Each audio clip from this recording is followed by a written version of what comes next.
Last evening, we had a celebration dinner for those who sponsor children and also for those alumni that have gone on vision trips. And it was a delightful time. And now you're going to hear a delightful message about the impact that Calvary has had in Guatemala. So it's my pleasure to introduce Ave Melray, who is the Vision Team Manager, and Stacy Minnick, the Director of Strategic Relations and Development.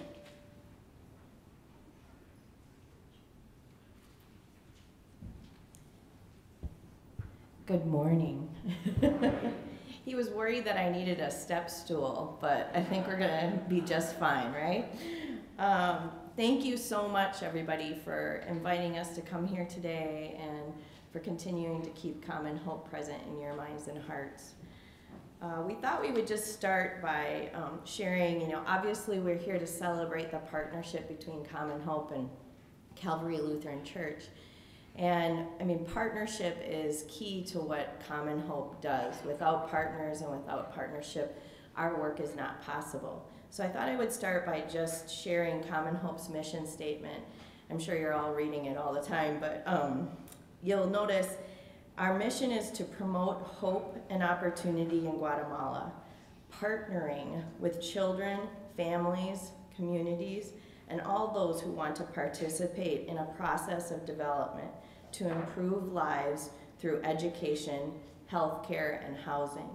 That's a pretty long mission statement, but it leads with partnerships and partnering with children, families, and communities. It doesn't matter if we're partnering with the families we serve. Core to our model, if you didn't know, the families that come to us are required to be participants in our model.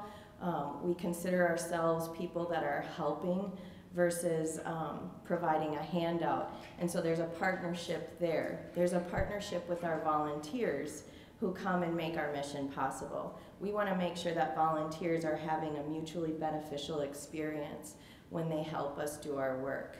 We have partnerships with companies. We have partnerships with schools. And obviously we have partnerships with churches. And Calvary Lutheran is one of those partnerships that we can't celebrate enough. People wonder why we work in Guatemala. We get the question all the time, why Guatemala? There's so much need right here. Well, there is need everywhere. And a part of that answer is going to be provided by Avi, who can tell us firsthand why Guatemala. Thank you, Stacy. Good morning, everybody. I'm originally from Guatemala, so I love this part of talking about my country. Guatemala means the land of trees in Mayan Toltec. We are a very large country with about 15 million people, which half of the population lives in poverty, and about 15% of those people live in extreme poverty. When I say extreme poverty, I'm talking about living less than $2 per day. Or about, depending on the groups, about less than $150 per month. As you can see, we are a very unequal country. We have about 40.1% of the population, it's Mayan groups. And within those Mayan groups, we speak about 24 different languages.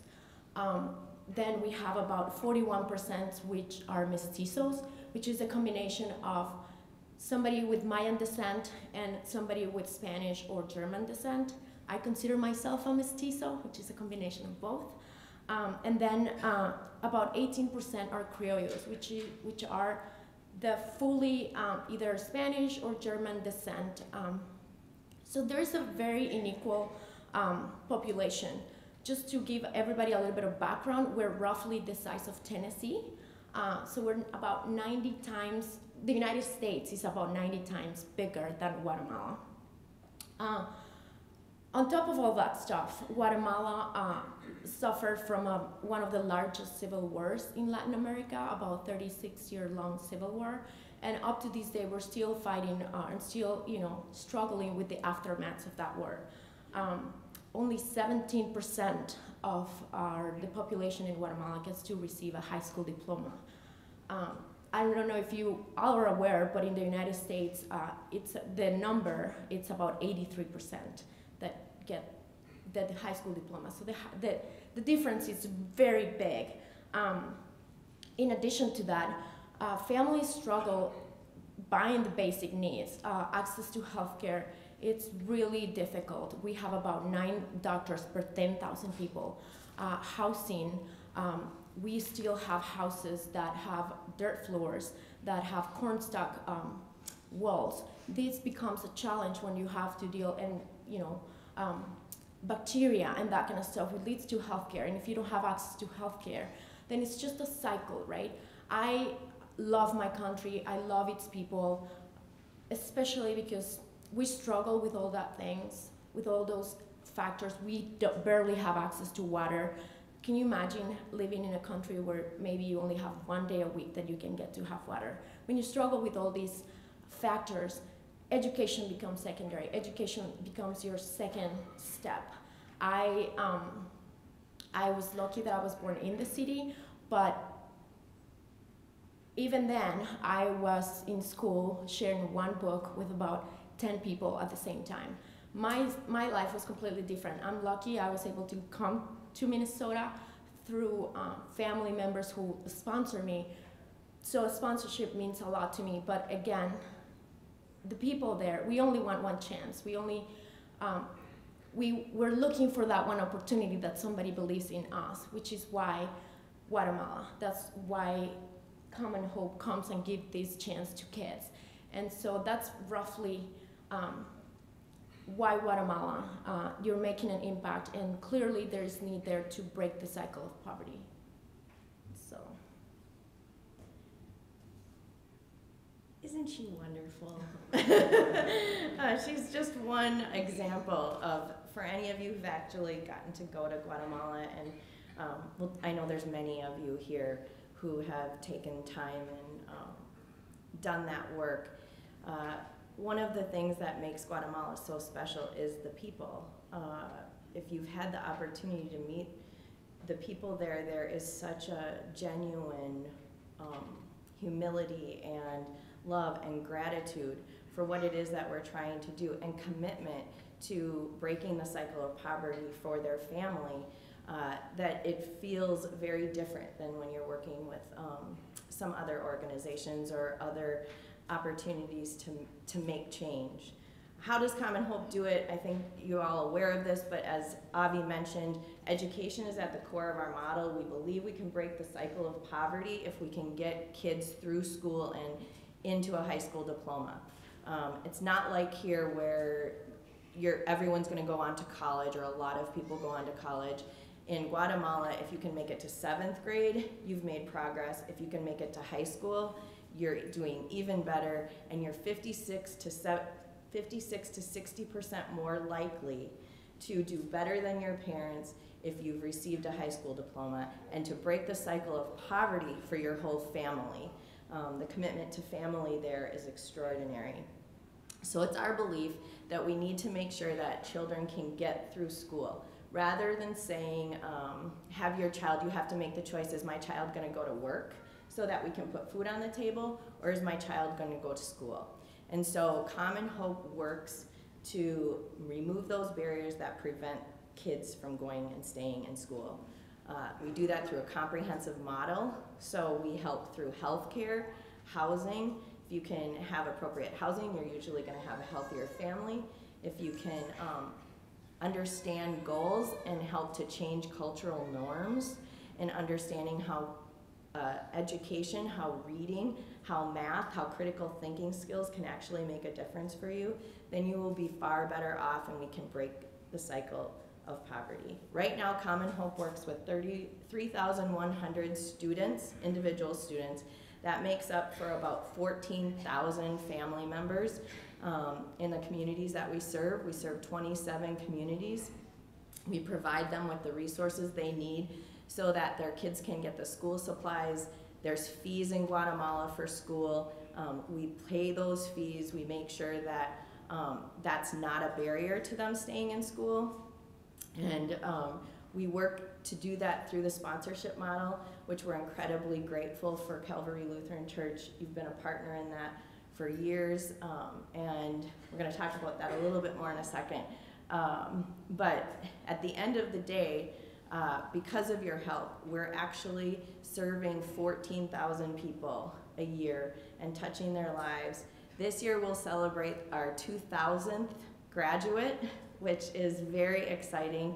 We had our first graduate from the program in 1996, and so in 20 years we've increased that to 2,000. The school year in Guatemala goes January to November, so if you're ever able to come down in November for graduation, it is a really incredible experience. That said, there's lots of ways that you have been involved and that you can continue to be involved, and Avi will talk a little bit more about that. Thanks. So yeah, as Stacy was saying, there are many ways to stay involved. I want to start talking about, the sponsorship program. As I said, I was one kid, not through Common Hope, but through family who got that opportunity to come and study in the United States. I got my first book when I was 16, and somebody believed in me, and somebody thought that I could get an education and do things and in life, so they sponsored me to come. So we do also a sponsorship program, and it's an opportunity for you to impact one life, and that kiddo's life and his family. So this is an opportunity for you to connect with the kiddo. You can become a sponsor, but if that is not an opportunity, if that is not something that calls your attention or it's too big of a commitment, we also have what's called Common Hope Partners. Common Hope Partners are individuals who commit to help us with any amount on a monthly basis. The money that comes through Common Hope Partners helps us accomplish all the immediate needs that our programs might have. And then, many of you have been in Guatemala with us.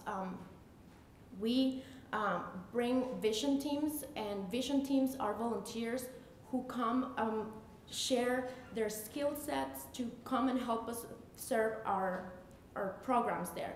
This is a cultural, like Stacy was saying, we have a holistic program. So the vision teams get to come to Guatemala and mirror that holistic approach that we have to the way we serve our families. When you come to Guatemala, not only you're learning about Guatemala, you're learning about the culture, you're learning about our families, and you're helping us accomplish all the stuff that we do to serve our families. Our goal is to provide guests, again, like Stacy was saying, that partnership, that we provide guests that opportunity to serve our families, and at the same time our families get that opportunity to meet those people who are making a difference. And if you are a sponsor, you actually get to meet the kiddo that you're sponsoring. So it's a big thing there. So I encourage everybody to find a way. We also have events happening. Those are in the Twin Cities too. But there are many ways that you can get involved and change a life. Like somebody believed in me and changed mine, and now I'm here too. I encourage everybody to do something. Trust me, there's no little help. Everything helps. And there are many ways. We're going to be later and outside if you want further information. But then I'll leave to Stacy.